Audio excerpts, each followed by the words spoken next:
Hi, good evening. My name is Cassandra Trevino, and we have our discussion 3 this week based on the first presidential debate based with Trump as our current president and Biden as former vice president and part of the Democratic Party. And overall, this was quite a debate and one for the books, you could say. There was so much going on, and I think that overall each person had their time to speak, um, but it seems some had more than others. And therefore, it's just honestly based on topics that were brought up that, of course, created a lot of commotion, a lot of things to have been addressed, and each side to have given their point of view. And these topics that I noticed in the debate were, of course, based on areas that the people, the Americans, are concerned about. And if they're concerned about it, then I honestly feel that it's based on the agenda setting by the media. And so these topics were the coronavirus, of course, also the current position with the Supreme Court, and healthcare is definite of a topic that was there in the debate, and also with the plan of just in general the vaccine with the coronavirus, climate change, and many other areas that were brought up, and also with racism as well, pollution, a lot of things that have been currently happening in this year or may have happened throughout past years. It's just been so much more brought up this year, and with the protest as well, that these topics were the topics to have been discussed. And therefore, the moderator gave good questioning. He tried, his best to allow each side to give their viewpoint. But overall, I think the moderator could have had a little bit more control or some sort of signal or sound that would have somehow literally stopped each person at their 2-minute mark.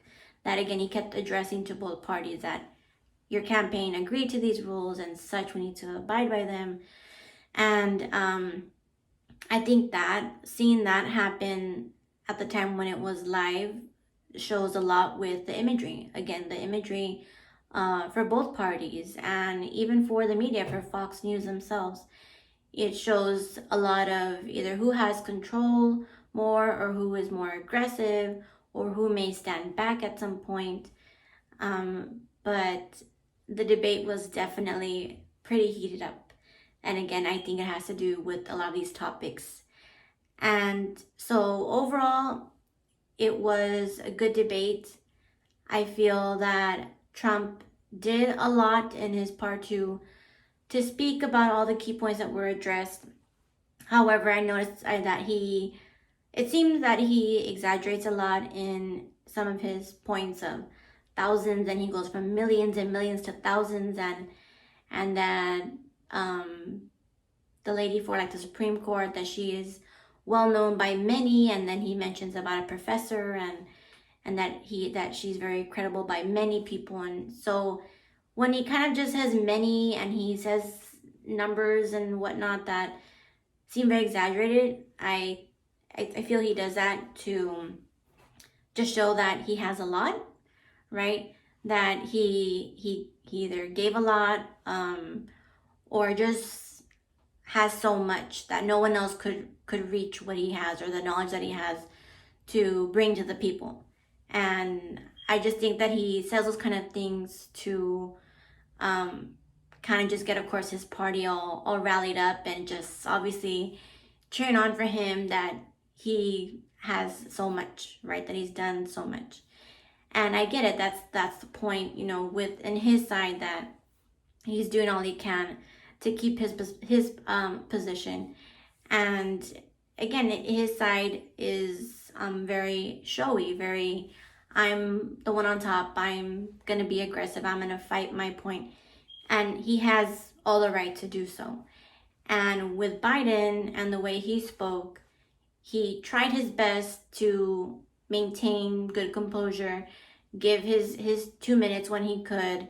And yes, he did try to intrude on whatever Trump was saying. But then at one point you could tell that he got a bit fired up. And again, you could understand because one is trying to give their time and they're not able to. But that's again where I think the moderator could have had a little bit better control of the situation. I mean, it was live, but hopefully there can be a better one to come for the second and for the third debate. But overall, I think that the issues brought up were definitely part of a type of agenda. Because again, we've seen all these topics covered, whether it's through social media, whether it's through regular media. And it's just things that are constantly, I think, in our minds that we want to know, of course, about the vaccine. We want to know about why are all these protests occurring? And things like that, that is constantly in the back of our mind, either one, because the media constantly feeds us that information, or we see it through each other, through social media, these topics. And so we want to know how it's going to get resolved or somehow lessened, depending on whichever party goes through. And so being the first debate, wow, it definitely was eye-opening to see on both sides. And also you could definitely tell that there was a part of the whole feeding frenzy where possibly Biden tried to avoid when Trump brought up his son. And of course, Trump is doing his best to avoid the idea, the whole thing of how much of income tax he pays. So you could definitely tell that that was trying to be avoided as much as possible. But I think that it's a good one. It's a good start. And hopefully the next one will have a little bit better control as to how the debate needs to have that flow. And again, where each person is given their time and uninterrupted by the other party. So we'll definitely have to see how it goes. But you can definitely tell pressure's on, and we'll see how the second one goes. Thank you guys. I look forward to seeing the rest of your presentations.